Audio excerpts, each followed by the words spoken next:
One show that definitely took the world by storm when it first premiered on Netflix is Bridgerton in 2020. One could, of course, easily chalk it up to pandemic fortune, but Season 2 of Bridgerton, which just premiered a mere few weeks ago, has also garnered this exclusive attention. Now, fans can't wait to see what Season 3 of this consistently rewarding show has in store. Here's everything we already know about Season 3 of Bridgerton. Keep watching to see exactly which Bridgerton takes up the mantle of the protagonist this season. First things first, when is it coming out? Bridgerton announcements are nothing if not exceptionally fun. They've taken to revealing information about the show's new seasons by posting a Lady Whistledown column or a video with Julie Andrews announcing the news in her now famous Lady Whistledown voice. This year's main cast and characters were also introduced on the show's Instagram account this way. As of right now, creators of the show have adopted a mum's the word policy, which is kind of understandable considering it hasn't even been a month since the second season dropped and took the world by storm. And though an official confirmation about the third season's release date has not yet been announced, again understandably so, we do have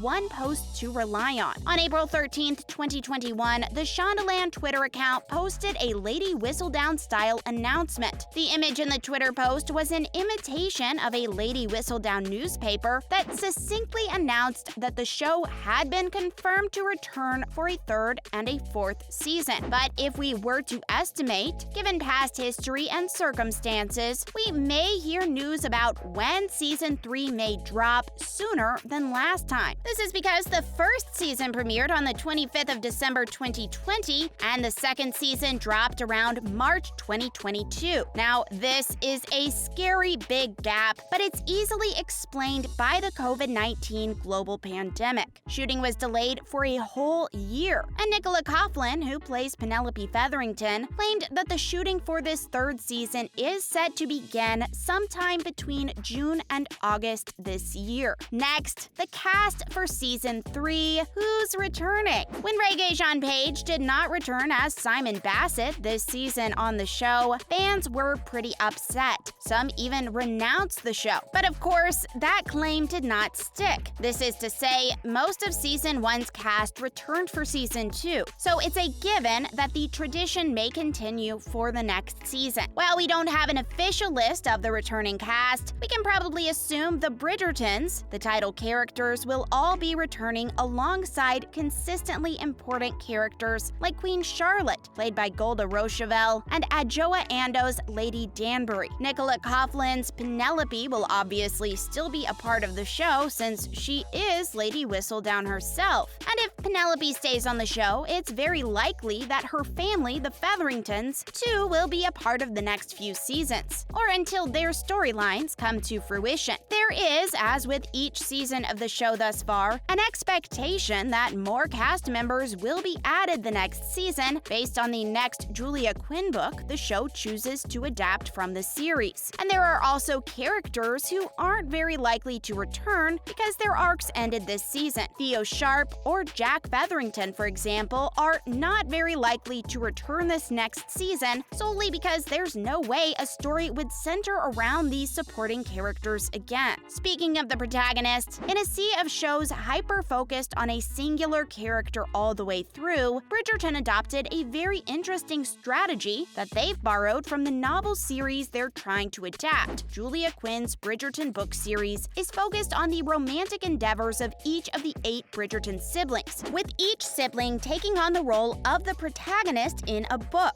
The show adapted this aspect by having a season focused on a single sibling exclusively. Season 1 was Daphne Bridgerton focused, where we saw her fall in love with Regé-Jean Page's Simon Bassett, and Season 2 focused on Jonathan Bailey as Anthony Bridgerton falling for Kate Sharma, Sheffield in the books. Anthony's story was set up to some extent in the first season, when he suffered intense heartbreak at the hands of his mistress, Sienna Rosso, that made him vow off love, at least partly so. So far, the seasons of the TV show have aligned with the order of the books. The Duke and I was the first book in the series, and consequently, the first season was focused on Daphne and Simon. The second season is aptly adapted adapted from The Viscount Who Loved Me, the second novel of the book that focuses on the violent romance between Kate and Anthony. Following this logic, we can presume that the third season will be based on the third book from the series, An Offer from a Gentleman, Benedict's story. Now, let's talk about the predicted plot. What can we guess? Bridgerton, the show, has never accurately adapted the books it borrows from. The creators usually take leaps of creative liberty that have worked out well for them so far. There were quite a few changes made to Kate and Anthony's romance, the least of which was making Kate Indian. The point is, even if we read An Offer from a Gentleman in front to back, it's still not very likely that we can predict what may happen in the show. It is, however, still fun to try and see what the show creators find worthy enough to keep. An Offer from a Gentleman relies on the Cinderella story trope, as Benedict falls for a woman well below his station at a masquerade ball. Focusing on very specific tropes is also a Bridgerton thing, as the fake dating trope was utilized in Season 1, and the enemies to lovers trope was portrayed in Season 2. Benedict and Eloise are very specifically shown to be the Bridgerton siblings that don't naturally assume the superiority that comes with their titles. They both aspire to move beyond their station in society. This is why it's very understandable that Benedict may be the first Bridgerton to forego the proprietary required in high society and fall for someone well below his station. In Season 2, Benedict had to be reminded by Anthony that despite not being the oldest sibling, he still does have responsibilities tethered to his name and title. And he also quit art school after finding out that he only got in due to Anthony's donation. So the internal conflict he may face next season will be an interesting journey to witness. Now, what Season 2 sets up? Enough about the book. Let's talk about predictions based on what Season 2 has already set up for the third installment of the series. The biggest reveal this season was inarguably Eloise and Penelope's big fight. The pair have always been sisters, so watching the two fight over Eloise finally figuring out Lady Whistledown's identity was a big shock indeed.